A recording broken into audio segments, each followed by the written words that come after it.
مگر کاہلی کے ساتھ، سستی کے ساتھ، بے دلی کے ساتھ، مجبوری کے ساتھ۔ ولا ينفقون الا وهم کارہون، اور اللہ کے راستے پہ نام پہ جو خرچ کرتے ہیں وہ بھی یہ بادل ناخواستہ کرتے ہیں، ناخوشی سے کرتے ہیں، مجبوراً کرتے ہیں، نمائشاً کرتے ہیں کہ لوگوں کو پتہ چلے کہ یہ زکوٰۃ دے رہے ہیں، صدقات دے رہے ہیں، یہ تو مسلمان ہے۔ اپنی مسلمانی کو ثابت کرنے کے لیے وہ اللہ کے راستے میں خرچ کر رہے ہیں۔ تو اب آپ دیکھ لیں کہ اللہ کی نافرمانی، اللہ کے رسول صلی اللہ علیہ وسلم کی نافرمانی، نماز میں سستی اور زکوٰۃ کو بے دلی سے ادا کرنا، یہ ساری کی ساری نیکیاں اللہ کو قبول نہیں ہیں۔ کیوں؟ ایمان سچا اور ساری نیکیاں اپنے رب کی رضا کے لیے بغیر دنیا کے کسی فائدے کے ہوتا ہے یا نہیں ہوتا، اس سے ہٹ کے اپنے رب کو راضی کرتے ہیں، ان کی نیکیاں قبول ہیں۔ تو آج جو نماز بھی نہیں پڑھ رہا وہ تو ان منافقین سے پرلے درجے میں اب پھر جا رہا ہے۔ فلا تو جب کا، بس نہ عجیب لگے، نہ بھلا لگے، نہ خوش ہوں، اموالہم، ان کے مال کی کثرت۔ منافقین کو اللہ نے جو آزما رہا ہے، مال کی کثرت دی ہے، اس سے وہ تمہیں اچھا نہ لگے، وہ تمہیں خوش نما نہ لگے، تمہارا دل نہ اس کی طرف کھینچے۔ ولا اولادہم، اور نہ ہی ان کی کثرت اولاد، خاص طور پہ بیٹوں کی بات ہوتی ہے کہ ان کے بہت زیادہ بیٹے اور اولاد کی کثرت سے یہ تمہیں ان کی طرف کھینچے نہیں، یا یہ چیز تمہارے دلوں کو تعجب نہ تمہارے دلوں میں پیدا کرے کہ ان پہ تو اللہ تعالیٰ راضی ہے، ان کو تو مال بھی دیے اور ان کو اولاد بھی دی ہے، بیٹے بھی دیے ہوئے ہیں۔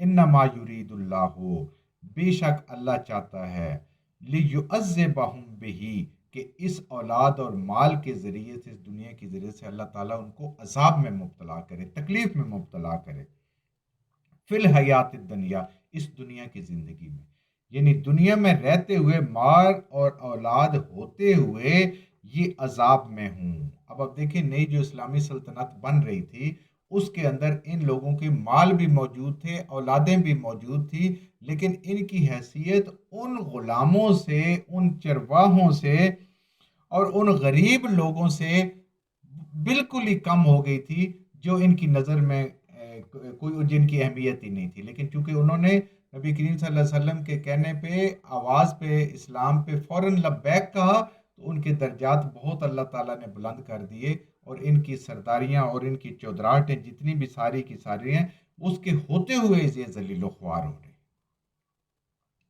تو مال اور اولاد جو ہے یہ انسان کے لیے صدقہ جاریہ ہے، اگر یہ حلال ہو، اس کی تربیت صحیح ہو اور یہ نافرمان نہ ہو، تو اولاد کا دکھ سب سے بڑا دکھ ہوتا ہے۔ اللہ کہتے ہیں میں ان کو اولاد کے اور مال کے دکھ میں مبتلا کروں گا ان کی زندگیوں میں۔ ان کی زندگیوں میں کئی لوگ مسلمان ہو گئے تھے ان کی اولادیں، اور انہیں بڑی تکلیف تھی اس بات سے۔ یعنی مال سے انسان کا کبھی دل مطمئن نہیں ہوتا، یہ آج کی بھی حقیقت ہے ہر انسان کے لیے۔ یہ ہوس اور بڑھا دیتا ہے انسان کی، لیکن اس سے کبھی دل مطمئن نہیں ہوتا۔ دل مطمئن ہوتا ہے اپنے رب کو یاد کرنے سے، ذکر الہی سے، اپنے رب کے ساتھ لو لگانے سے۔ حضرت عمر رضی اللہ تعالیٰ عنہ کے دور کا واقعہ ہے کہ کفار کے دو بڑے سردار سہیل بن عمر، حارث بن حشام، یہ حضرت عمر رضی اللہ تعالیٰ عنہ سے ملنے کے لیے آئے، اور یہ قریب بیٹھے ہوئے تھے، اور اس کے بعد انصار اور مہاجرین میں سے وہ جو غلام تھے، وہ جو گڈریے تھے، وہ جو چرواہے تھے، وہ آتے گئے۔ آپ صلی اللہ علیہ وسلم ان کو کہتے ہیں، حضرت عمر رضی اللہ تعالیٰ عنہ کو کہتے گئے تھوڑے سے پیچھے ہو کے ان کی جگہ دے، تھوڑے، یہاں تک کہ وہ دروازے سے باہر ہو گئے۔ پھر انہوں نے ایک دوسرے کو دیکھ کے کہا، انہوں نے کہا آج ہماری حیثیت یہ ہو گئی ہے کہ یہ غلام جن سے ہم بات نہیں کرنا چاہتے تھے، ان کو آگے کر کے ہمیں پیچھے کر دیا گیا ہے۔ تو انہوں نے کہا غلطی تو ہماری ہی ہے، ہمیں سمجھ تھی، ہم نے دین کو قبول نہیں کیا۔ انہوں نے اس وقت لبیک کہہ دیا، اور آج اللہ نے ان کو یہ عزت عطا کر دی، اور ہمیں سرداریوں کے باوجود، دولت کے باوجود، اولاد کے باوجود اللہ نے ذلیل کر دی۔ پھر انہوں نے سوچا کہ کیوں نہ اس کی تلافی کی جائے۔ حضرت عمر رضی اللہ تعالیٰ سے انہوں نے کہا کہ ہم اس کی کوئی تلافی کی اب کوئی صورت ہے؟ تو حضرت عمر رضی اللہ تعالیٰ نے کوئی زبان سے جواب نہیں دیا، صرف کہتے ہیں کہ اشارہ کر دیا تھا روم کے سرحد کی طرف کہ جو وہاں پہ رومیوں سے جنگ ہو رہی ہوتی ہے، اپنے پیش کرو اپنے آپ کو، پھر دیکھو جو اللہ تعالیٰ کو منظور ہوگا وہ ہو جائے گا۔ تو یہ اللہ تعالیٰ نے ان کو اس دنیا کی زندگی میں اس اولاد اور مال کے باوجود اللہ تعالیٰ نے ان کو ذلیل و خوار کر دیا۔